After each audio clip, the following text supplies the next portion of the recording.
Welcome to the Bakersfield City Council meeting. This television broadcast is brought to you by the local cable companies, the County of Kern, and the City of Bakersfield. You can watch the rebroadcast of this meeting Saturday at 7 p.m., Sunday at 10 a.m., and the following Wednesday at 7 p.m.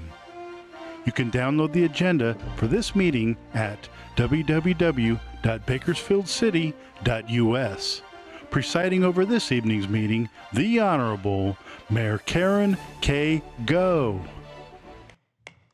Good afternoon. It's my pleasure to call to order the 5:15 regular City Council meeting of September 11th, 2024. Madam Clerk, please call the roll. Mayor Go. Here. Vice Mayor Gonzalez. Here. Councilmember Arias. Councilmember Weir. Councilmember Smith. I'm here. Councilmember Freeman. Here. Councilmember Gray. Here. And Councilmember Core. Thank you. And it is a pleasure to welcome all of you today. It's good to see many people here engaging in the civic process. I know we have students from Bakersfield College from Professor Holmes' class. Welcome to all of you. On September 11th, courage, sacrifice, and selflessness triumphed over terror. Today, on the 23rd anniversary of 9/11, we remember the courage of the firefighters, law enforcement officers, and the countless civilians who gave their lives while saving others. We remember the sacrifice of flight attendant Betty Ann Ong, the first person to warn authorities that America was under attack. Our hearts go out to all who lost loved ones. We remember the children whose parents didn't come home. And it's with great gratitude that we remember the selfless men and women who put the well-being of others first. They put the safety of others first. May we grow in our support, in our gratitude for all who continue to fight for freedom and uphold the foundational truths on which our great country was built. Would you all stand and join me in a moment of silence, please, which will be followed then by a prayer and flag salute.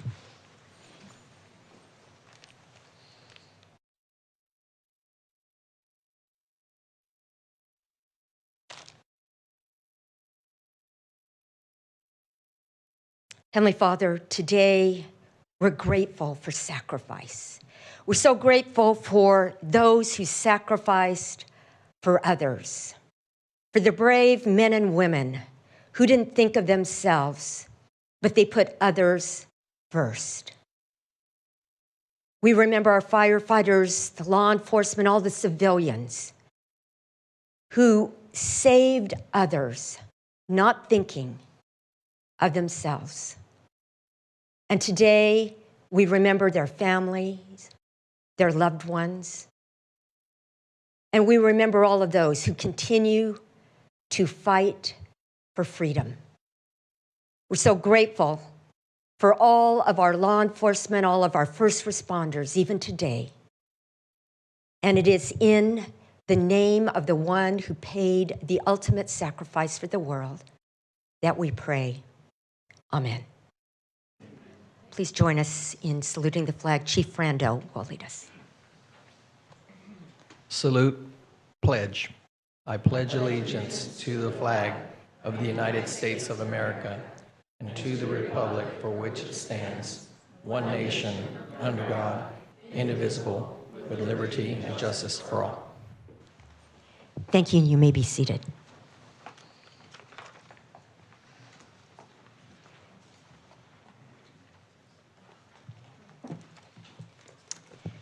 Here are a few guidelines to help our meeting run smoothly. We request that you turn off your phones. Please be courteous in the use of cameras and videos. For safety reasons and as a courtesy to others, no signs are allowed in the council chambers or in the lobby. Applause is allowed during the presentations portion of the meeting, but not during other portions of the meeting. Everyone in attendance is expected to adhere to the rules of decorum established by resolution of the City Council. Failure to abide by the city's rules of decorum, including any disruptive behavior behavior that interferes with our ability to have an orderly and efficient meeting prevents the City Council from conducting the business of the city. Consider this a first warning to everyone in attendance that conduct that disrupts the meeting may result in your removal from the meeting and or the chambers being cleared. Behavior that disrupts the meeting includes repetitive statements, shouting, interrupting staff or presenters during the meeting, speaking out of turn, outbursts from the audience, and surpassing the 2-minute time limit. Madam Clerk, next item, please. Next item is presentations. At the request of Mayor Go, the order of presentations has changed.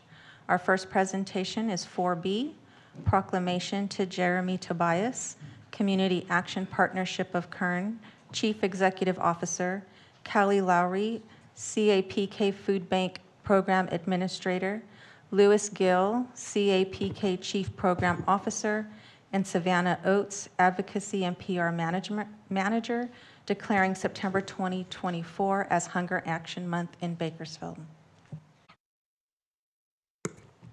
Well, welcome, Jeremy and Savannah. Thank you, CAPK, for your collaborative efforts to create a future where no one in Bakersfield, no one in Kern County must worry about where their next meal will come from. Access to healthy and sustainable foods has become increasingly an urgent issue across our nation, and now is the time to act. We can volunteer, we can promote social media campaigns, participate in donations, and attend events to ensure that our community has the food needed to thrive. And it's my honor to issue this proclamation. Whereas September has been designated as Hunger Action Month to bring awareness to food insecurity in our communities, enlisting the public support of the movement to take action to end hunger, whereas 44 million people, including more than 13 million children, face food insecurity in the United States, and whereas more than 144,000 residents in Kern County, with approximately 22% of them being children, did not know where their next meal would come from. And whereas organizations, including the wonderful Community Food Center at the CAPK Food Bank, are committed to working alongside partners to fight food insecurity in Kern County, whereas with over 200,000 interactions with community members a month, wonderful company Food Center at the CAPK Food Bank was able to distribute over 20 million pounds of food in more than 200 pantry and commodity locations in Kern County. Now, therefore, I, Karen Kago, Mayor of the City of Bakersfield, do hereby proclaim September 2024 as Hunger Action Month in our city and call upon all citizens to support food banks across the country, including CAPK Food Bank, by attending events, raising awareness to help end hunger in Bakersfield and Kern County. It's my honor to be able to present this to Jeremy Tobias. Thank you so much, Jeremy, for your wonderful support of our community. Thank you, Mayor Go, honorable mayor, members of the City Council. I'm pleased to be here to bring awareness of Community Hunger Action Month here in our community. Bakersfield and Kern County have very high levels of food insecurity, and the CAPK Food Bank is on the front lines of that struggle. Since last year, the CAPK Food Bank client engagements have more than doubled, from about 100,000 monthly to close to 200,000 monthly interactions. The food bank distributes 1.8 million pounds of food every month. Serving a community of our size only works with strong partnerships. The food bank utilizes 150 local partner organizations and over 200 total distribution sites to serve our county, with about 70% of those in Bakersfield. We are proud of our important partnership with the City of Bakersfield on many endeavors. One thing that is important to point out, and I think it's important for people to know this, is what our typical client is like that we serve. It's not so much the person on the street corner with a sign, although we serve them and that's important. It's really the working poor. Those with low-wage jobs, sometimes more than one job, doing the tough blue-collar, labor-intensive work that is vital for our society and our economy. but unfortunately, they see most of their paycheck go towards rent and utilities. So I think it's important to note that the food bank plays a vital role with this community in helping them fill the gaps and keeping them in their homes and off the streets. Again, I want to thank you for allowing me the time to speak tonight, and thank you for this proclamation bringing awareness. I'd like to turn it over to our CAP-K Outreach Manager, Savannah Oates.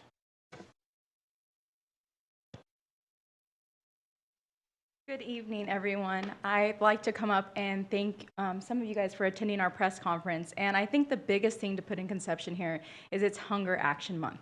Action is the key word here. There's tons of activities that each of you and your constituents can get involved with.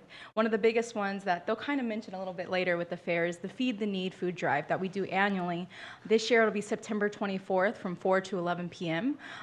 Any individual that brings in 6 cans gets into the fair for free. We encourage you to come out, volunteer, grab some cans from some of your individuals from your areas, have some fun, meet some community members. If you're interested in volunteering at our food bank on the 3rd Saturday, we do that every single month. We did present you guys with hunger fighting shirts, yard signs, and pins to wear throughout the month. It's in the back in the caucus room. But if you're interested in getting involved in any way, you can go to capkfoundation.org/ham, ironically, 24. Thank you.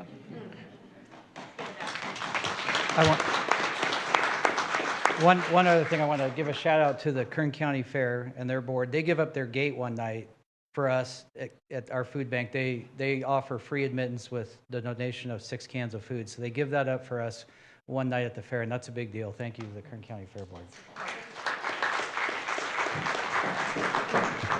While you're taking a photo, I just want to commend CAP-K for all the wonderful work that they do for our community. I actually, as Casey the Bull comes in and stills the show here,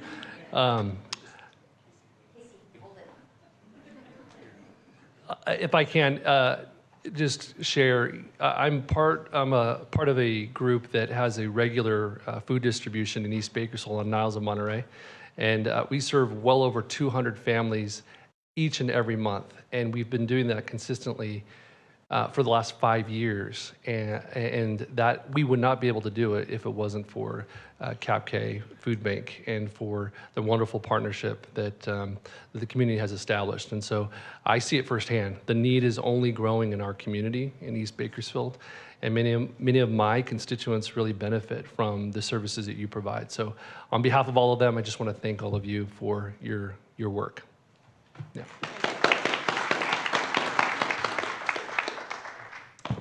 Madam Clerk, next item, please.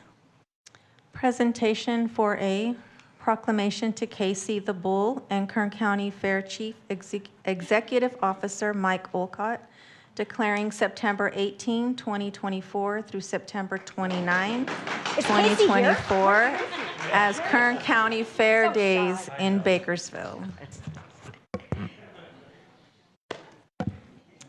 It's that time of the year again where families come together to enjoy all that the Kern County Fair has to offer. Thank you, Mike Olcott. Thank you, Casey, for being here tonight. And it's my honor to read this proclamation. The mayor of the city of Bakersfield, California, has officially proclaimed September 18th through September 29th, 2024 as Kern County Fair Days in our city in honor of the great annual Kern County Fair, in recognition of the visitors who will pass through the gates of the fairgrounds to celebrate the wonderful bounty of Kern County, in recognition of the visitors who will also enjoy the talents of our residents in this autumn institution, in recognition of the opportunity the event offers families to spend time together, in recognition of the continued support and outstanding efforts of local businesses in our community, and in honor of the great Kern County Fair, where residents can treat themselves to a fun-filled time and discover the magic. It's my honor to be able to present this to you. Casey, thank you. I'm going to give it to Mike, though. There we go. Thank you. Thank you, Mayor. Thank you, City Council, and thank you, City Manager. I also want to thank first for allowing the BPD to service at the fairgrounds. They are incredible to work with.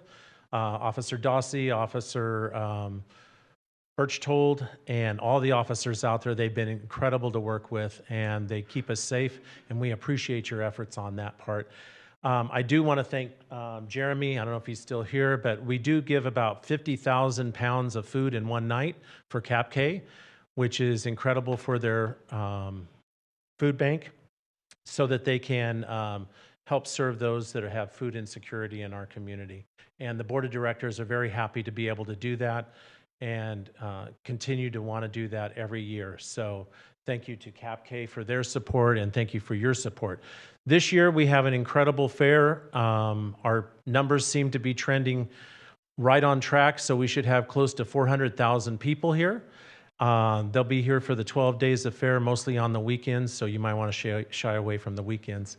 But we do have almost every vendor is full. People are coming from out of the county, the food vendors wanting to be at our fair. We're packed. We're packed with events like we have sea lions, we have dinosaurs, we have great entertainment this year, some oldies my age and some that are younger. A lot of different entertainment, especially on the stages. We have a lot of community acts on the stages, which is from the local community here, which is great to always see. And I just want to thank you again. I can't thank you enough for all the support you give us at the fairgrounds. It is a lot that we have been trying to do, the board and I, to modify the fairgrounds. You have done a great job with the streets. Streets are incredible over there. We are just trying to beautify the fairgrounds, which we've done on Union and parts of Ming. We put up fencing. We're going to do more asphalting. Man, is asphalt expensive. We might have to hit up the city and see if they can help us with that. But asphalt in the parking lots to try to mitigate the dust and on the roads and things like that. But thank you again for all your support, and I hope to see you all out at the fairgrounds. Thank you.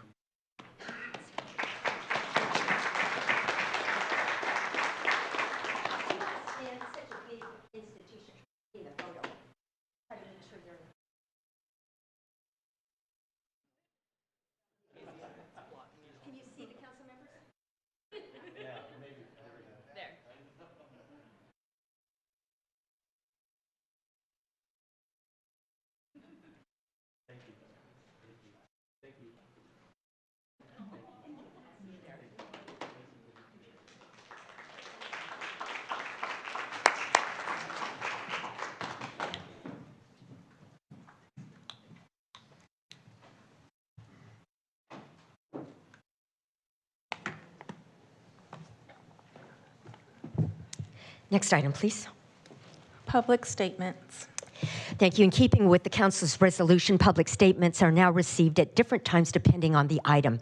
I will call on the city clerk to call for public statements at the appropriate time, so please listen carefully for the correct time to speak. If you wish to make a public statement, please fill out a public speaker card and place it in the tray on the counter next to the speaker podium. We ask that you mark whether you're here to speak on an item listed on tonight's agenda or in a matter not on the agenda. Speakers who do not identify specific agenda item will be presumed speakers for the non-agenda public statements. If you're here to speak on an item not listed on the meeting agenda, you will be called first to speak. Statements are given a 2-minute time limit per speaker, 20 minutes total for all non-agenda item public statements. If you're here to speak on an item listed on the agenda, I will call for you at a later time, so please listen carefully.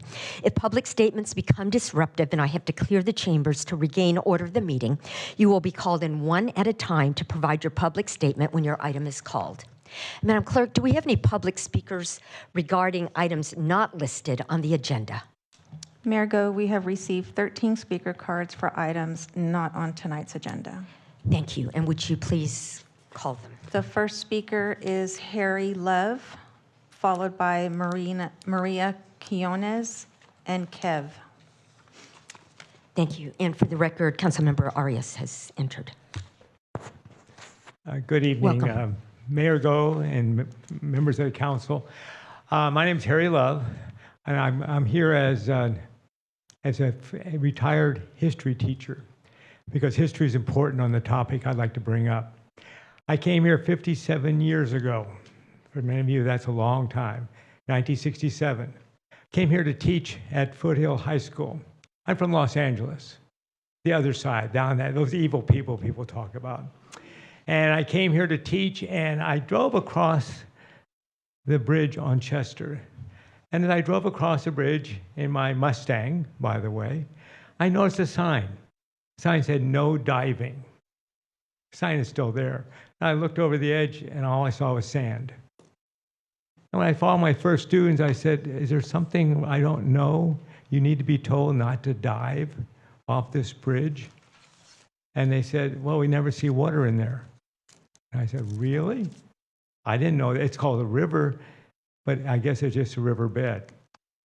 So that was my first thing. So when I was teaching history and those things, all those years, I also noticed that the river had other uses or abuses.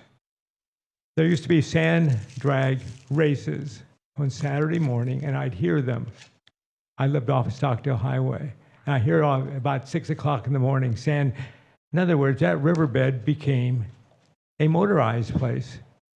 And then, not too far afterwards, I also heard other vehicles out there, but they were large vehicles, and they were taking sand out of the riverbed for construction.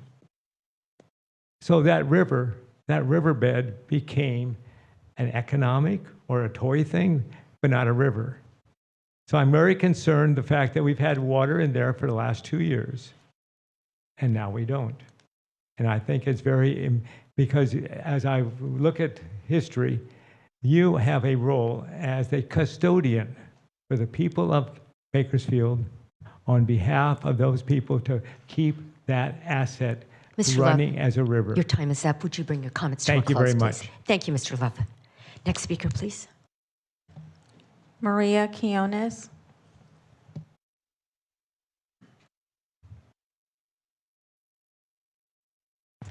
Welcome. Please introduce yourself. Good evening. In the indigenous paradigm, there's a direct correlation to how we treat the earth, to how we treat our waterways, to how we treat the most vulnerable people in our society. In Bakersfield today, our rivers are drying up, the fish are dying, the wildlife that depends on the river is dying. The earth is consistently pillaged for oil uses. We see our tax dollars continue to fund the genocide in Gaza. I'm here to speak on behalf of the river, of our wildlife. I'm here to speak on behalf of the children whose parents never come home. I'm asking you to do your civic responsibility to care for our rivers and waterways, because all life is sacred in every form. I'm asking you to care about the ongoing genocide in Gaza. Even this week, there was a massacre involving 100 people in the only designated safe zone in Mawasi, Gaza. We come time and time again, and we appeal to the heart.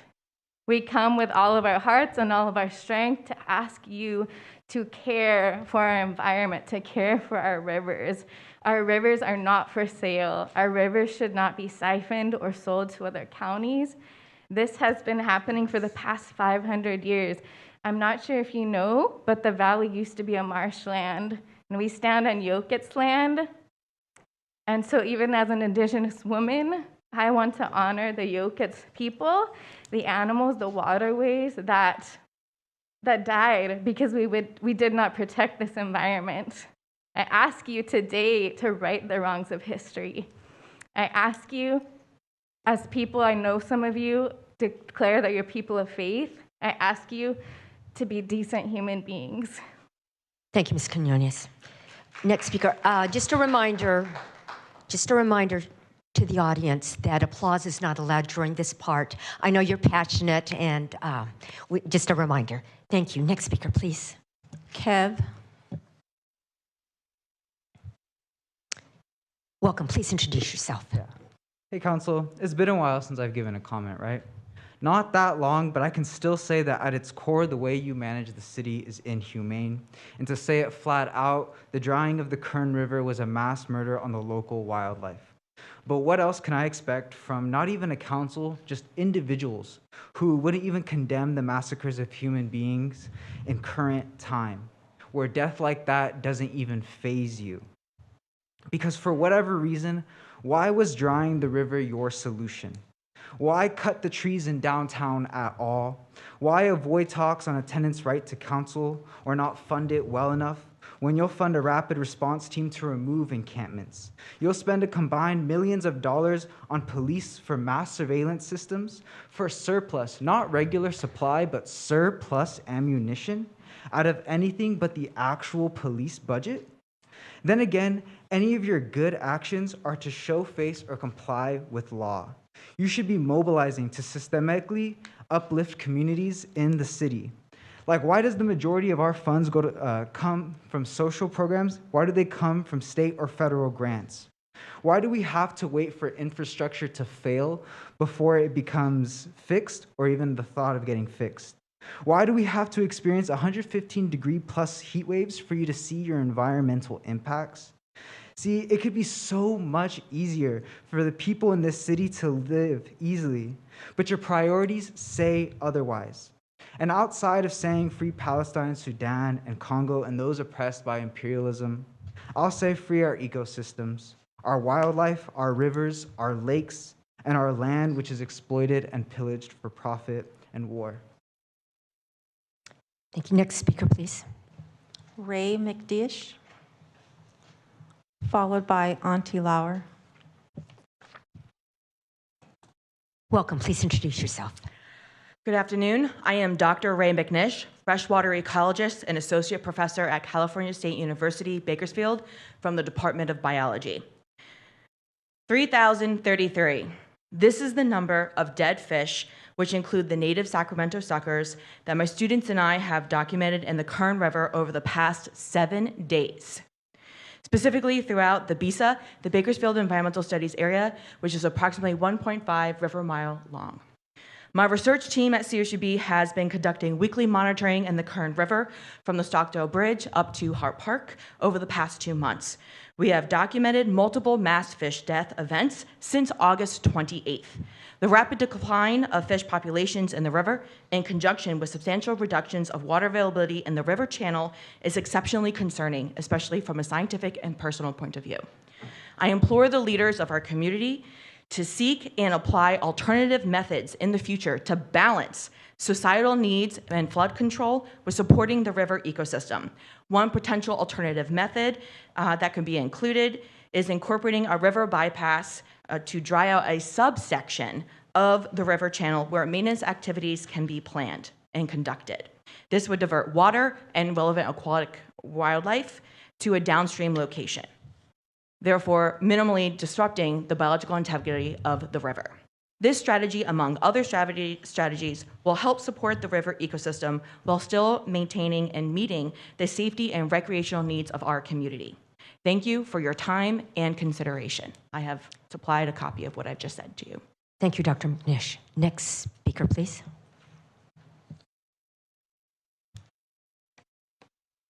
Welcome. Please introduce yourself. So good afternoon, Mayor Go and City Council members and city staff. So my name is Antje Lauer. I'm also a professor at California State University, Bakersfield. And I was able to obtain a copy of the Kern River Canal Backup Weir Reconstruction Project and the Streambed Alteration Agreement between the City of Bakersfield, represented by Daniel Maldonado, and the California Department of Fish and Wildlife. So in this agreement, it says that the California Department of Fish and Wildlife has determined that the project could substantially adversely affect existing fish or wildlife resources and has included protective measures on page 3 to 10. Okay, and further it says that the permittee, which is the City of Bakersfield, has reviewed this agreement and accepts its terms and conditions, including the protective measures to protect fish and wildlife resources. The California Department of Fish and Wildlife officer who signed this document was Julie Vance. But since September, early September, as my colleague Ray McNish pointed out, the flow of the Kern River was halted, authorized by the City of Bakersfield, to prepare for river channel maintenance and weir repair or reconstructions. In this time, thousands of fish have died within 1 week and are still dying, some trapped in shallow pools, silently dying, and I've witnessed this too.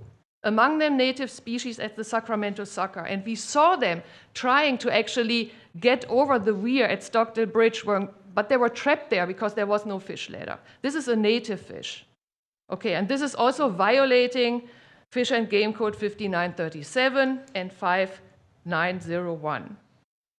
Furthermore, I want to point out that shallow puddles of the Kern River water make a perfect breeding ground for the Aedes aegypti mosquitoes, a carrier of the West Nile virus, which we are all concerned about. There are cases in California.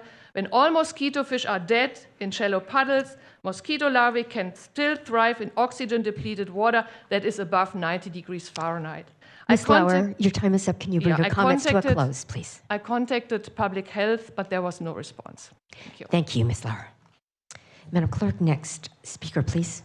Mary Helen Barrow, followed by Zita Duretto.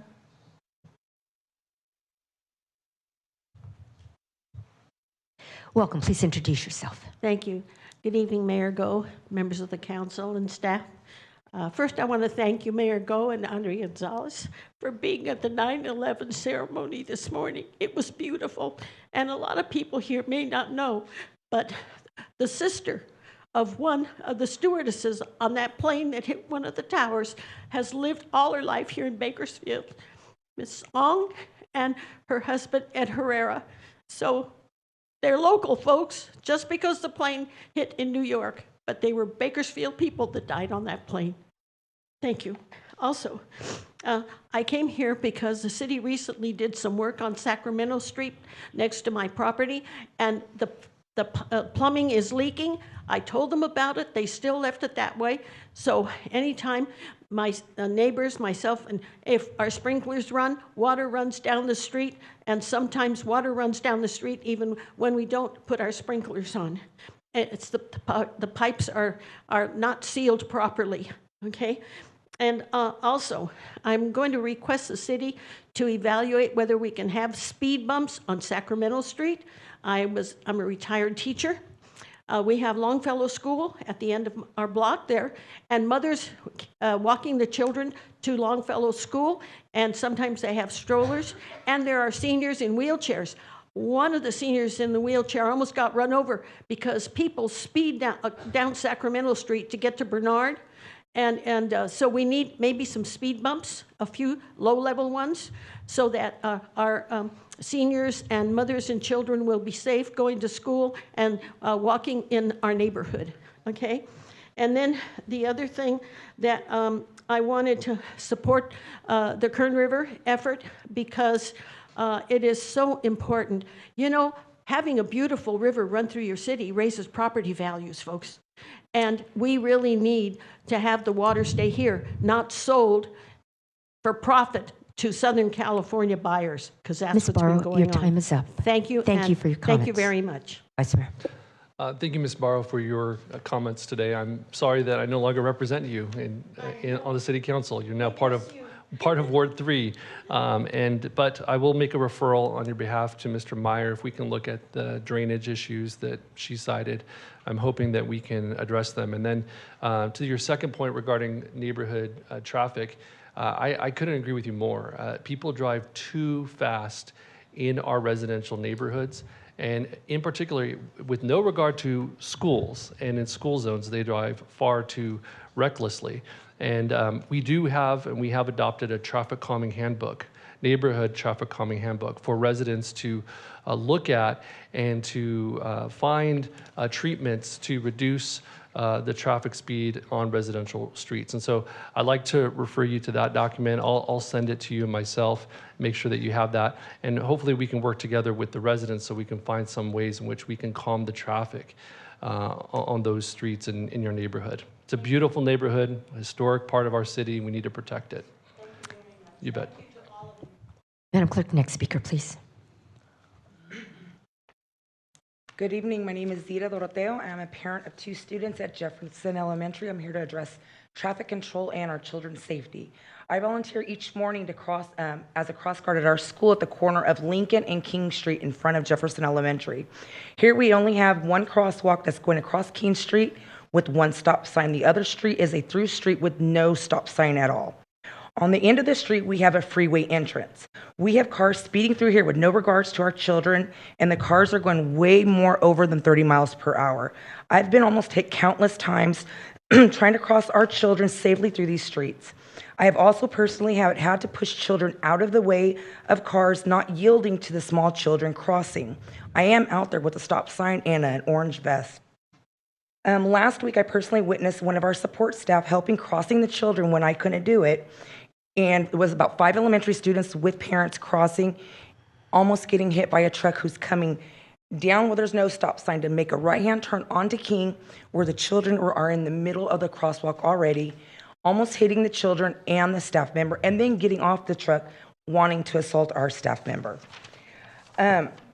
We also have cars speeding down King Street and making U-turns, almost hitting other cars and students. We need a 4-way stop right here on King and Lincoln. We also need speed bumps or some extra resources on these 2 streets around our elementary to help control this and keep our students safe. We have had multiple car accidents on this street corner in particular, just as the children are getting ready to get out of school. We are asking for a 4-way stop to help us on making the street a little bit more safe for our children. This has been an ongoing problem for years now. This now finally needs to be addressed, so please, don't let something happen to our children. Don't let, an accident happen. One of our kids get seriously injured or killed before, City of Bakersfield decides to do something and to help control this. Andre, we met with you last year in the City of Bakersfield addressing the same issue. Ms. Dortor, your time is up. I believe the Vice Mayor wants to make a comment. Thank you for sharing. Thank you. Really, again, another example of folks who are driving too recklessly and far too fast, particularly in school zones. And so I want to thank you for coming and raising this issue. It is something that we've been working on. I'm going to ask Mr. Meyer, can you update the council and the public on what has been done so far since our meeting with the residents and the parents at Jefferson School last year? Honorable Mayor, Vice Mayor Gonzalez, so last year after that meeting, staff did go out and make improvements to ADA ramps and some of the street markings, making them more visible, the yellow ladder crosswalks, those types of improvements. This issue did come up recently with school starting again, so my staff has already been evaluating the area. The 4-way stop at Lincoln and King has come up in discussion, and we're also looking at speed humps, Lincoln, King, and Jefferson as well, because there is the park to the north of the school as well. So we're already in the process of looking in that area. I will also add with the on-ramps to 178 off of, I believe it's Lincoln. Yes. And Beale being right there. If we try to make any improvements near those on-ramps, it will take more time having to work with Caltrans, but as far as the 4-way stop and the surrounding area, we are looking to make improvements. So what's stopping us, or what are the considerations for this 4-way stop? I don't have that information at that time. Again, this is something that we were looking in this area based on recent requests, and that's something that came up, and we're looking into it. I just don't have a hard date as to when we could get that installed. If I may, Council or Vice Mayor as well, as we discuss this, and again, just in the last couple of weeks, because it's come up again, we acknowledge to the community and to the council that the timeline has been too long on this, because we did have a community meeting a year ago. We had some good follow-ups coming out of that. There's a lot going on with Public Works around traffic safety and traffic calming. We've done numerous projects throughout the city, but I think Mr. Mayor even had acknowledged to me that we could have done more to address this sooner, but it's a high priority for staff at this point under his direction now as our interim director. Okay, so I'm going to make a referral tonight that we work within the next 30 days to install speed humps within the neighborhood, or some alternative to reduce traffic within that area, and that we get a response to Jefferson parents and teachers and the school community within the next 30 days of our traffic studies or whatever considerations we're making in order to meet warrants to get those four-way stops in. Thank you. Thank you, Ms. Thank you. Doroteo, and to all of the parents who are here from Jefferson School. Next speaker, please. Kelly Damian, followed by Anna Rivera and Alex Shahin.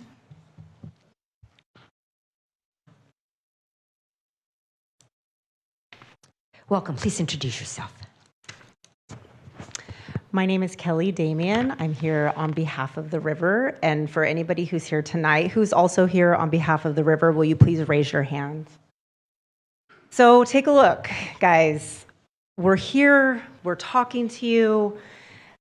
We have signed petitions, we have recorded songs, created art, submitted photos, shown up in court, sent emails, spoken to the State Water Resources Control Board, come to City Council. We are talking to you, and our message is very clear. We want our river back. It is not an easy task. We are up against a lot. We're up against climate change, a vast network of canals. We're up against a highly financed industry. But really the most difficult thing that we are up against is an old way of thinking. That is that a drop of water only has value if it can be converted into a dollar. That we must sacrifice our well-being and our community in order to have jobs. This is not true. But many in our town have lived their whole lives under this misunderstanding. They watched their river die and they thought it was for something, but it was an empty sacrifice. What we need from you, our city leaders, is wise, persistent, and cooperative effort. We need our city council members, the city manager, the city's attorneys, the head of the parks department, the head of the water department to work together to create a healthy flowing river. We need our city leaders to reach out to another taxpayer-funded body, the Kern County Water Agency, to get them to work for the river instead of against it.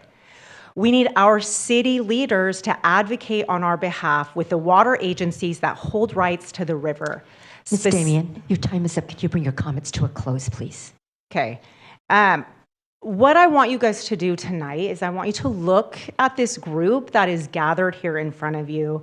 And what we represent here tonight is collaborative effort, stubborn love, and dogged persistence. And we expect the same from you as our leaders. Thank you. Councilmember Arias.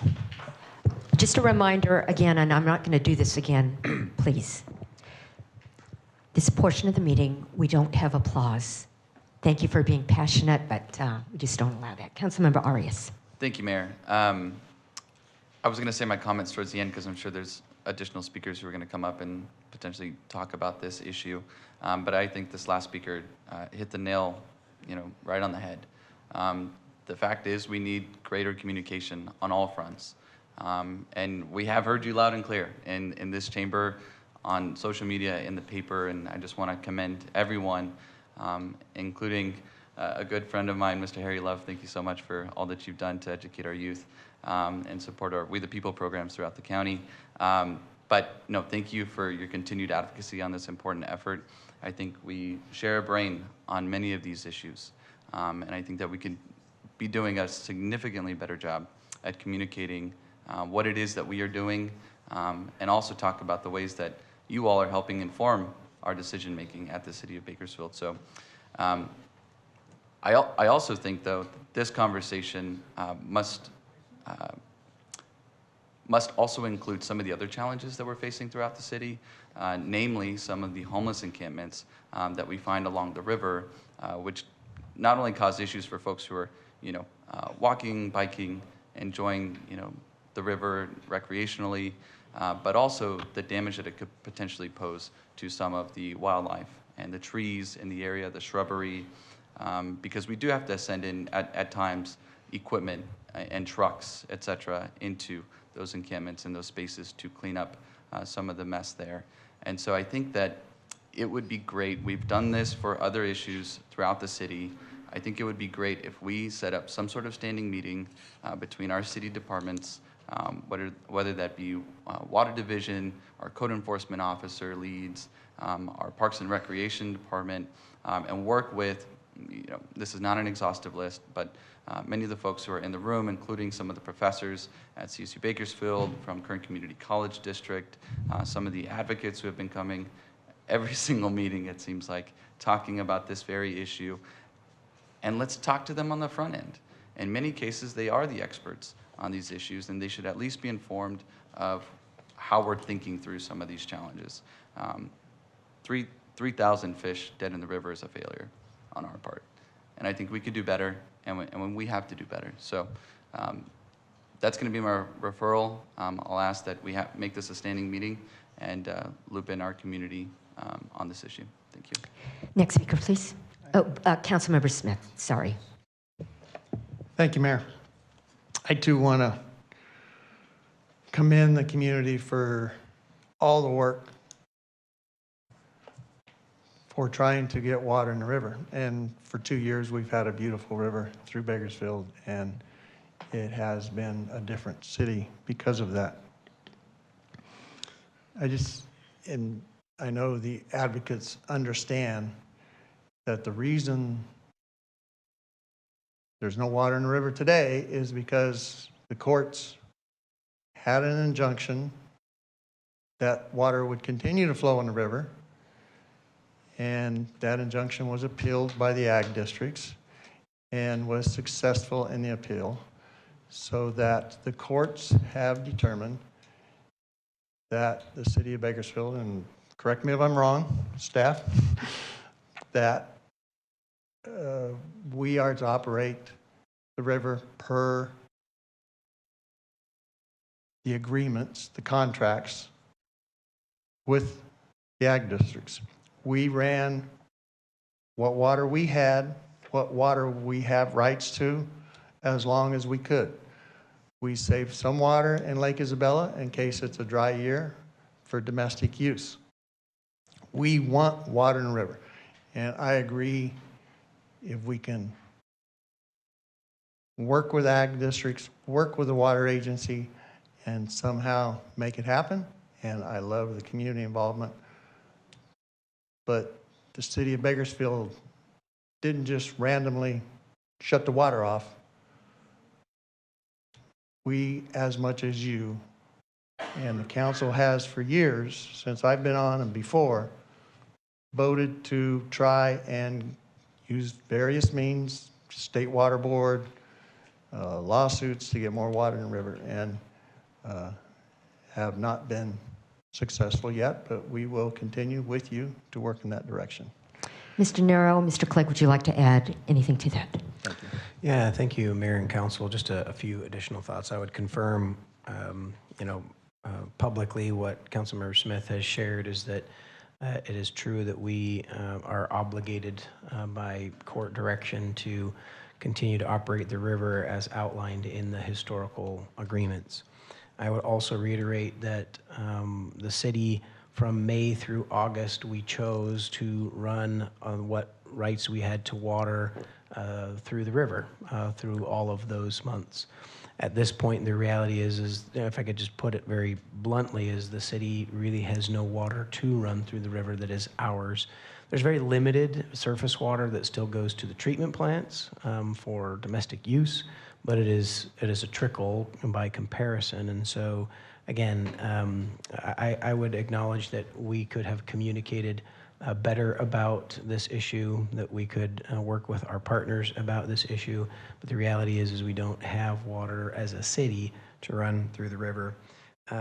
It is a bit of a challenge with an alluvial river area to maintain some of those flows, year over year. But we do believe that through coordination and cooperation of the many individuals that have rights to that water, that it can be done. That has been the council direction. That has been staff's action. And we also want to see water in the river. Regardless of the maintenance that's going to be done that has been referenced in even some of our own materials, there wouldn't be water in the river because, again, we don't have water to put in the river. And so we're taking advantage of the opportunity to do the maintenance. But if we had partners that were willing to put water through the river, that would be the priority first. Also, I would just state a couple of points of clarity that even with our management of the river under the agreements, that there's essentially no water that leaves Kern other than in very extreme water years like 2023. There were very small amounts that went into the state water project, but by and large, 98% of the time, water does not leave Kern. We do not sell our water to Southern California. Sometimes the city sells our water to water agencies here within Kern for water banking and groundwater recharge, but water does not leave Kern. I think I would just reflect as well that the city actions that Councilmember Smith had pointed out in prior years of legal actions as well as legal actions in recent years. I think it's pretty evident where the city's position on this topic is, and we look forward to working with partners again to continue to see water in the river. And while we do have the opportunity to advocate as a city agency, there is also the possibility, and I think it would be helpful for our partners to advocate directly to those agencies. They have public meetings with public comment at which they can be advocated as well, while we continue to give our full weight to that advocacy as well. Thank you, Mr. Nara. Do you wish to add anything? Thank you, Mayor. Council, again, as the city attorney, I would like to underscore exactly what Councilmember Smith has indicated to you, as well as the city manager. And I'll be a little bit more blunt than the city manager, but I would encourage you to go to Kern Delta. They have public meetings, and talk to them about why you want water in the river. I would encourage you to go to North Kern and go to their public meetings and be as direct with them as you have been with us, and I'm sure that you will continue to be direct with us. But the city attorney's office and the council is doing everything that it can do to keep water in the river, and at the same time, make sure we don't get sued for violating our contracts. Thank you. Thank you. Anything further? Finished. Vice Mayor? Thank you, Mayor. Let me just reiterate what Councilmember Smith said. We want water in the river. We want water in the river. We understand the environmental, ecological benefits. We understand the quality of life benefits. We have ourselves, from this dais, articulated many of the arguments as to why we need water down the river. And so there's many of us on this dais who share your same vision and hope. And but what I'd like to do is kind of turn the table and say, what is it that we can do as a city to join in on the fight? And as we continue to engage and pursue more water down the river, in what ways can we continue to join our community in sharing with Kern Delta and with North Kern the city of Bakersfield's priority to run water down the river? Mayor, Vice Mayor, I think we're doing exactly that. And specifically, this council has taken a very active stance in going to the State Water Resources Control Board. We have spent hundreds of thousands of dollars of taxpayer money to go to the State Water Resources Control Board and advocate for 50 to 90,000 acre feet of additional water to go down the Kern River. That decision, I thought, was going to be coming out from the State Water Resources Control Board, I believe, in December of last year. We are still awaiting that decision. So I would indicate to the public that your staff, as well as the city attorney's office, we are doing whatever we can do to meet that goal, that mission of the council and members of the public, but at the same time, realize that we have historical contracts that we must honor until and unless the court excuses those contracts, and we are not there yet. So it is a delicate balancing act, and again, I think as both you and Councilmember Smith indicated, we are dealing with an alluvial river, and we have enjoyed the beauty of that river from bank to bank for the last 3 or 4 years, and we are now seeing what happens when it dries back. And that is simply the nature of our river. I would just add a couple of points to the city attorney. Agree with everything that she shared. We also recognize there's opportunities with some of our long-range planning efforts. We've got our Kern River element that's being developed as part of our general plan update, and the information that goes into that Kern River element will reflect the feedback that we've been receiving from the community, as well as the case that we'd like to make for water in the river. There may be other opportunities as legislation comes forward or as grants come forward that we work together on those topics. But some of the planning and collaboration can be beneficial in addition to the legal fights that have been ongoing. Okay, thank you. I appreciate that. I believe that in order for us to be good partners with the community, we all need good information and share some baseline of real facts. And so I just want to kind of go through very quickly a series of questions to help all of us in the community and on the dais understand the issue a little bit more clearly. From March to August, there's a season we call the Miller-Hagen season, correct? Can you describe that just briefly, what the Miller-Hagen season? I'll do my best, but I can invite other staff to help. The Miller-Hagen season is when the largest portion of runoff water that's coming into our overall water basin, Isabella's filling up. That means it's a time of the year in which more water rights and access to water is available.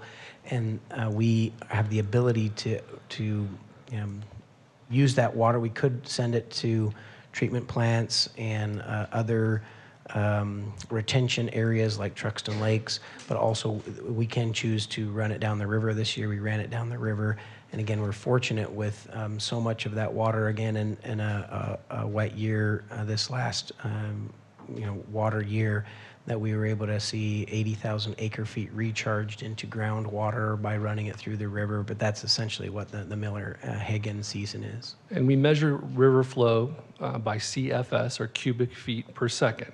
Correct. What was the CFS during the Miller-Hagen season? Again, March through August. I'm not 100% clear, but Ms. Budek. Would you like staff? Yeah. Mr. Clegg, would you like her to come forward? Yes, please. Thank you. Ms. Budek?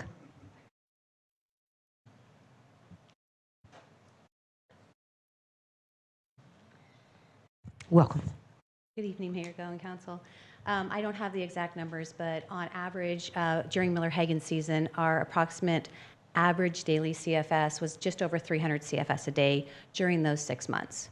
It's higher in the months of April through July, and then August and September, it does significantly reduce. It's based on inflow, so as the winter storms come in, they go up into the Kern Basin, and then during the summer, the heat comes in, it starts melting, and the runoff comes in, and the greatest amount of runoff is between March and the end of August. So then on September 1st, what was the CFS? So for the city of Bakersfield specifically is what I was referring to for the March through August, the 300 CFS Right. for the city. Mhm. September 1, our CFS drops to between 20 and 30 CFS. And the 20 and 30 CFS we use for our treatment plants, which is about 25 CFS a day as it stays warm, and then 10 CFS we've been delivering to Truxton Lakes. And is that flow because of our maintenance operations, as was stated in the press release, or is that other considerations? So we utilize the time when we do have the reduced flow to take the opportunity to do maintenance projects. The press release that was presented emphasized the maintenance projects to inform the city. In May, we did advise that we would operate the river with Kern River flows through Labor Day. So we did advise through the first press release that we were going to reduce flows after Labor Day, which we did on September 3rd. The flows were reduced because of our availability of water, But with the opportunities, with the reduced flows and the dry back, we were able to then discuss the importance of maintenance and also the reconstruction of our Kern River Canal backup weir. And just for reference, what is the inflow into the Lake Isabella Dam at this period? Yesterday's inflow was, I believe I looked at it, it was 294 into Isabella. So again, as everything's melting, the amount of snow up there is reducing, and so we are getting reduced inflows into Isabella. Towards the earlier part of the month, it's ranged between 300, 350, and then as low as 298 yesterday. Okay, thank you. If Thank I you, Ms. could, Hudak. I would Yes, just please. like, of the 300 that comes in, how much are we, the city, entitled to? Yes. So if the first 300 CFS every day goes to Kern Delta, and then after that, it's distributed to the right holders. And so if it's above 300, say 350, we may get up to 28, 29. If it's less than 300, typically we don't get anything. Of course, there's other obligations that make it a little bit more complicated, but pretty much we get anything more than 300, less than 300 CFS, we don't get water. And that 300 is diverted north, up high in the river. At what point? So typically, Kern Delta will take their water upstream of, it's off of the Rocky Point Weir into the Carrier Canal, which is up near Hart Park. Or, I'm sorry, just downstream of Hart Park. Ms. Gennaro, anything else? No, Mayor, I think you've painted the picture that I want the public to see, that water, the bulk of that water is going to the ag districts and does not make it all the way down to where we have been lucky enough to see it in the last 3 years, and particularly at this time of year. Yes. Correct? Correct. Yeah. Thank you, Ms. Budak. Thank you. Go ahead and sit down. Next speaker, please. Anna Rivera. Welcome. Please introduce yourself. Yes, good evening. My name is Anna Rivera, and I'm the principal at Jefferson Elementary. I'm here today with several staff, parents, and community members of Jefferson. We are here to voice our concerns regarding this traffic safety within our community. Let me begin by giving you a brief history of Jefferson. The school was built in 1917, over 100 years ago. During that time, there were no freeways. Traffic was non-existent. Area was mostly houses and fields. Let's fast forward till today. Expansion has occurred. The area has evolved, yet traffic safety around the area has not. Cars drive over the speed limit without any concerns of pedestrian safety. On Bill Avenue, our cross guard and pedestrians are playing Frogger each morning and afternoon just to get to and from school. On King Street, there's the only safe route to drop off students. However, with that being said, in the entrance of the freeway, speeding continues. On the corner of Lincoln and King, there are only a two-way stop, allowing cars going east to west the belief that they do not have to be cautious while driving. On Jefferson King, there is no crossing guard, yet over 100 families cross there every day. It is my staff and the parent volunteers that risk their lives daily to ensure students make it safe to and from school. I have pleaded with the city for their support, and that has fallen on deaf ears. In 2021, I wrote to the Public Works Manager to conduct a survey around Beale Street for a light. Their response that we met 2 out of 3 criteria. The one, not enough pedestrians crossing during the busy time. It just boggles me that more affluent areas around Bakersfield get more needs met. For instance, northwest where I live, Mohawk, northbound of Olive, by the church, there are several speeding bumps, yet the area around there does not experience what we experience every day. Off Arena by Veteran School, there is a 4-way stop. Again, the traffic is nowhere near the amount that we have. Hopefully, sorry, I'm trying to finish. Go ahead and bring your comments to a close, Ms. Thank you. Hopefully you changed the way we feel about what the city feels about us as a small district, a small school. We are asking for you to reevaluate our safety concern and needs. Beale Street, we need a traffic light by Jefferson and 178 exit ramp, a 4-way stop on Lincoln and King, and painted crosswalk around all 4 walking directions. Speed bumps on King Street from Lincoln to Bernard. Please do not wait until someone is hurt or life is lost due to the negligence of responding to the concerns of your community. Thank you. Thank you, Ms. Rivera. Next speaker, please.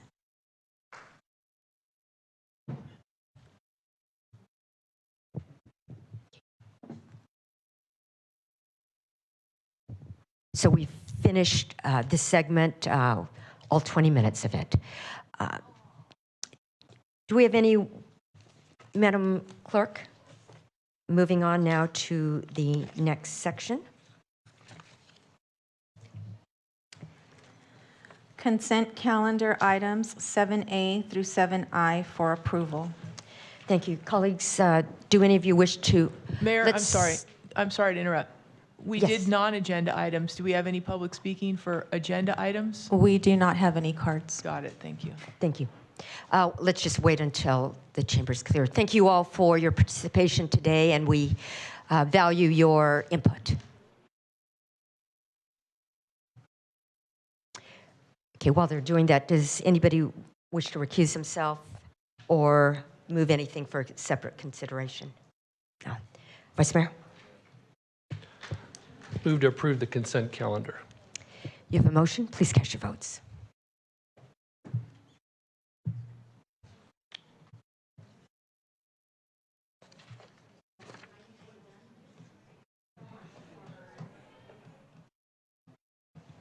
Item was approved with Councilmember Weir and Councilmember Kaur absent. Thank you. Next item, please. Hearings, item 9A, public hearing to consider resolution adopting sewer connection fees for fiscal year 2024-25. Thank you. Our next item is public hearings. Each side will be allowed 15 minutes. It's 15 minutes for all speakers per side. So it's important that you identify yourself, make your statements succinctly so others may speak. We'll hear statements from those opposed to staff's recommendation first, and we'll hear from those who'd like to speak in favor of staff's recommendation. If there's testimony from both sides, each side will be allowed a 5-minute rebuttal. There's a clock on the TV screen behind me which indicates 15 minutes. Please step to the microphone, identify yourself. After 14 minutes, a yellow light will come on. At the end of 15 minutes, a red light will flash indicating your time is up. Quickly end your statement. You may ask questions during your statement, but they won't be addressed until public hearing is closed. If you have written comments that are longer than your verbal statement, give them to the clerk and she'll provide copies to the council.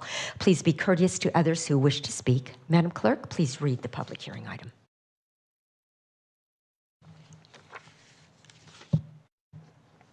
Public hearing to consider resolution adopting sewer connection fees for fiscal year 2024-25. Thank you. Mr. Clegg? Thank you, Mayor and Council. Just to provide a little bit of context to this item, when this was on a prior council agenda, we continued the public hearing to ensure that we did outreach with our community stakeholders. We've had several meetings with community stakeholders, and in particular our development community, to understand the rationale. I think by the size of individuals in chambers tonight at this point, it's reflective of the fact that we went and did that additional stakeholder outreach, and we're thankful that we did, to make sure our partners understood the approach that we were taking to some fairly overdue and deferred adjustments. But with that context, I'll invite our Water Department Director, Chris Budak, to provide an overview of what this action item represents. Welcome, Ms. Budak. Good evening, Mayor, Go and Council. The Water Department is requesting an increase to the sewer connection fee. We have a short presentation that will provide additional information about the fee and the need for the increase. I would like to invite Yvette Roldan, to the Assistant Director of Water Department, to provide that presentation today, and then we'd be happy to answer any questions. Yvette? Hi, good evening, Honorable Mayor and Council members. Hoping to provide some context for the resolution regarding the sewer connection fees. So, a quick overview. Do I need a clicker? Sewer connection fees are a type of impact fee. They are a one-time charge meant to reimburse city for costs associated with providing capacity for growth. So it is a true reimbursement cost for the city. The city has already incurred and paid these costs. Typical things that get considered into this is sewer lines that have already been put into place for future connections, expansion of treatment plants, things like that. They are paid when a building permit is issued. Again, just one time, first when the building permit is issued. They are calculated using utility valuation of city facilities. So essentially we calculate the value of the total infrastructure required to take wastewater from a resident, a commercial business, through the collection system, to the treatment plants, all the way to the final disposal point at our Plant 2 and Plant 3 treatment facilities. Once the value is calculated, we divide it up by the number of users and basically calculate a unit cost. Here we have a table showing connection fees going back to 2009. So as you see, the last time we increased the unit cost, flow, BOD, TSS, was back in July 1st of 2010. So it has been a while. We did adjust the cost for commercial and residential starting July 1st of 2017. The last increase was July 1st of 2021. So it has been a while since these have been touched. Let's see.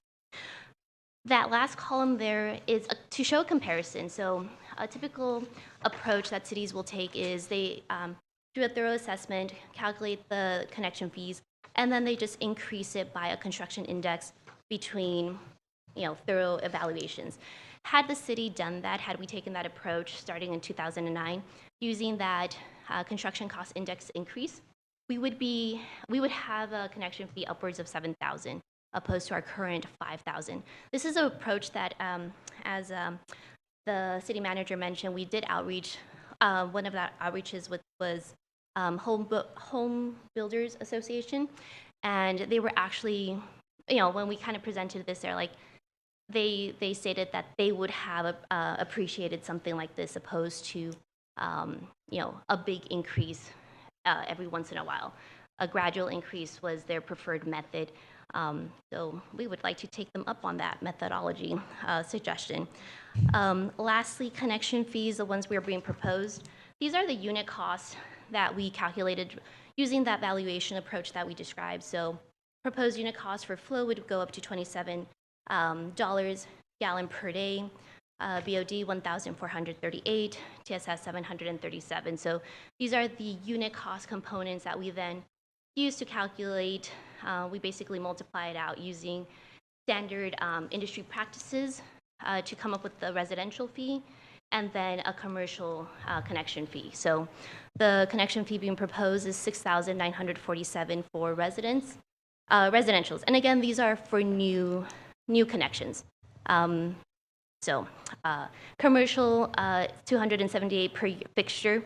And industrial users, a note about industrial users, this is as we define them in the wastewater industry, which is as EPA defines them. So we only have about 20 in the city jurisdiction boundary, and they are existing. We don't have any new industrial users on the horizon. They get charged based on their wastewater characteristics. So they provide us their flow, their BOD, and their TSS. We use the unit cost to multiply out and develop a connection fee for them. Lastly, just a comparison using the residential fee. Our current is $5,000. We are proposing $6,947, which still puts us pretty low if we compare it to our surrounding areas and comparable entities around us. So with that, questions or comments? Thank you, Mr. Clegg. Anything further before we go to the public? No, Mayor, thank you. Thank you. At this time, hearing 9A is open. Is there anyone who would like to speak in opposition to staff's recommendation? You can go ahead and sit down. Please come forward at this time. Seeing none, is there anyone who wishes to speak in support of staff's recommendation? Please step to the microphone. Seeing none, I'll close the public hearing and return it to council for comment and action. Does anybody wish to comment? Councilmember Smith? Oh, no. Vice Mayor? Move to adopt a resolution. You have a motion. Please cast your votes.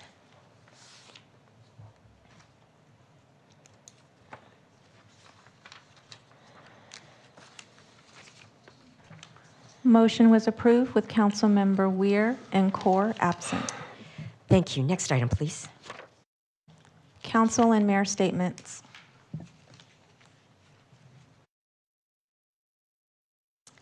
Councilmember Gray. Well, good evening, everyone, staff, city manager, mayor, thank you. Today I had also the blessing of being at the 9/11 ceremony. And again, I was so extremely proud of our city. I'm proud of our patriotism. I had the opportunity to talk to some school children from Reagan School, elementary school, and that just lit me up. Those children were so engaged, so glad that they were there, so willing to participate and talk to me, and how much they really appreciated it. And these are little children that didn't know anything about 9/11. So I left there with hope again for the future of this country, that we can continue to teach our children how great our country is. Teach them what this country, the founding principles of our country, of our founders, our Constitution. We will have a strong country. So anyway, I just want to give a shout out to the Bakersfield Police Department, to Bakersfield Fire Department. What excellence they proved that our city operates under. I was just amazed at how well the whole thing went. So anyway, thank you for Bakersfield PD and the fire department, and to Reagan School, the principal that allowed those kids to get on a bus and come. The other shout out I want to give to is our new retail theft department. I actually witnessed a theft in one of our local businesses just 2 days ago. In fact, I was so nice to the guy when he came in the door. I thanked him for stopping in the parking lot for me, because I thought he was just a regular patron that was going in to do business. And as I turned around, he's stealing off the shelves. I'm like, oh my gosh. I told city manager this yesterday. I said, this was unbelievable. But so I took the time to talk to the general manager of the store and said, are you all having this problem on a regular basis? And she said, oh yeah. She said, we've had 3 different hits. And I said, well, did you realize that Bakersfield Police Department now has a retail theft department? And she said, yes, I know all of them by name. And the good news is that one organized theft ring that came through, they were able to arrest. They're in jail for quite some time. And then a second one, they were able to arrest, and they're in jail. So 2 out of 3, our retail theft department is doing an excellent job. I just want to give a shout out to Bakersfield Police Department again. We have a lot to be proud of in this city, and a lot to be proud of. So thank you. Thank you, Councilmember Gray. Councilmember Arias, we had a little technical glitch, so I wasn't sure whether that was an old one. Thank you, Mayor. I'll be short and sweet. Oh no, and I think he already exited the room. I just wanted to give a quick shout out and congratulations to 2 fine gentlemen, Mr. Anthony Valdez and Rick Anthony, who have recently been promoted to assistant city manager positions. These 2 gentlemen are emblematic of what we should be looking for as workers of the city, but also at the highest of levels. Just no challenge too big nor too small. And Anthony in particular is probably one of the most knowledgeable people in the entire county on anything related to homelessness and affordable housing. Rick, on the other hand, is an incredible leader who has really changed the culture within the Parks Department. And in talking to many of his staff, I have some concerns about whether or not they're going to stay without him there at the helm. But Rick has been incredible spearheading the master plan and has led the charge on the revitalization effort of MLK Park. So I just want to say congratulations to those two fine gentlemen, and I'm excited about the future with the two of them supporting Christian and also Gary Helen for his amazing work. So thank you. Thank you. Councilmember Freeman. Thank you, Mayor. My comments are about the schools and the safety around the schools, because we talk about this a lot. We've had a lot of public speakers over the last couple of years tell us about problems around specific schools. And I hope the lady tonight who spoke, that staff, will we follow up with her? Because, you know, she had specific needs, and I love it when they tell us something specific, a specific school, because we really won't know if the public won't tell us. There are eyes and ears, so it's important they know when they come to take the time to come down, point out, you know, a serious problem that we'll follow up, and maybe sometimes the information's wrong, we correct it, but maybe a lot of times they have good ideas. You know, we can put some stop signs, but we can address the problem. But since we talk about this so often, I wanted to ask staff, and maybe this is a planning and development committee thing, maybe it is a city manager can decide, but I think we should study the traffic calming that we need to do for safety around all future schools. When they come to develop, I was involved a lot, and the school district demands I want it there. They're very rigid, they demands. However, I think we can have some say in the street designs around schools, which I think we need to modify from our normal street designs, what I'm getting at. And I don't know if that's within a half a mile of school, both directions. That's stuff that staff can figure out. But speed limits, we need a menu of things, but I'd like us to look at changing the street design itself. Most of them, of the high schools and middle schools, and most of them are on arterial roadways, okay? Really bad, really dangerous. The only way we will make them safer is, in my opinion, besides speed limits, which I don't even think we have on these, don't have on arterials. I mean, you go by the big arterials, I don't remember seeing slow to 25 miles an hour like in elementary. And those are good. But I'm not sure that, first, if we do future projects, if it's an arterial, then I think we need to modify it down to a collector within a certain distance of a school. And all the other traffic coming, so you take a lane out, you know, so they do that on a freeway, everybody really has to slow down. But you take a lane out, they're going to go slower, along with other landscape features and things that we can do to slow the traffic down. Speed limits, sometimes speed bumps, but when they're going to be in arterials, new designs, I think we should look at within a certain distance, we're going to go to a collector around those schools in all directions. Think of the high schools. Well, you need to slow it down. I don't know what you do with the extra lane that's been dedicated. Maybe you can make angular parking. I mean, frankly, I'm sure you'll find great uses for it. But when you go from 3 to 2, plus severe speed limits, and hopefully there's a stop sign or a light, you're going to slow the traffic down. And you can widen it back up once you get a quarter mile from the school, whatever it is. But you will have to slow down if we're going to continue to have them arterial. So it won't be an arterial anymore for that thing. Same with them with a middle school. In elementary schools, it's probably, they shouldn't be allowed ever to be an arterial. But even the collector, you can narrow that down to one lane within a quarter mile. But I think the design of the street is where we have to go to. And, you know, you could retrofit, we could do this with existing schools. I know it's a big study, it would cost a lot of money, but that's why I'd like you to study it. But we could take existing schools that are on arterials, and we could go back and we could take that lane out. I mean, sort of like the striping we did with bicycles, but we could take that lane out and you all of a sudden have 2 lanes instead of 3 and post these people, and all the time it's going like this. Because when you look at, I mean, these things are in front of arterials with traffic lights, and it is a freeway with, and these people aren't just going 55. It's you know, you're talking about just something's really horrifying. That's what we have around a lot of our high schools. So we could, if we had the money or the will, we could modify streets right now around middle schools and around high schools to go to to 2 lanes instead of 1, and other street calming things from the kit you have, which this isn't the only thing.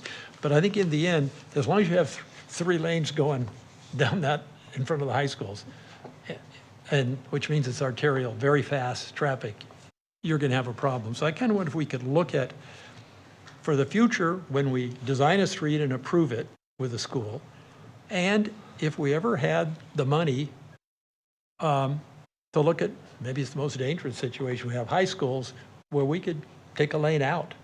At this point, if it's already there, you stripe it, you know. That's about all you'd have to do. If it's not built yet, you can have landscaping. But just the street design around schools needs to be examined for safety, to lower the speeds, and that's why you lower speeds, you start taking lanes out. So anyway, that's my comment for tonight. Thank you, Councilmember Freeman. Councilmember Smith. Yeah, I would just agree with what Councilmember Freeman was talking about. And last couple of days, I've been bicycling up and down Buena Vista, and we have Stockdale High School right there on BB and White Lane, and that is the exact situation you're talking about. So we've done it, and it's working. So good idea. Ironically, I'll give it to you that it kind of works in front of the high school there. They apply it to all these high schools we have in town. They're at the intersection of 2 arterials, and they're just a really dangerous situation. Thank you. Vice Chair. Yeah, I want to echo this point that Councilmember Freeman is making. I think it's really, really critical that we address the issue. I know there's, hundreds of schools in Metro Bakersfield, but I think if we prioritize first, what I'd like to see us prioritizing those elementary schools, particularly in the urban core where they've had chronic issues. And we've heard from already Jefferson, Williams, William Penn, Roosevelt, Fremont. I mean, the list goes on and on. Those are just in my ward, and I know other wards also have schools that have these problems. So we need to prioritize what we're going to do overall. And I'd like to send this to the Multimodal and Traffic Safety Committee and ask that committee really take this on as a high priority, if not the highest priority, for the remainder of the year and going into 2025. Because they are right. We can't wait for a tragedy to happen with a child. And these families are getting frustrated and they're scared. So anything we can do, as much as we can do, as quickly as possible, would be appreciated. Thank you. Thank you. And with that, we stand adjourned at 6:43.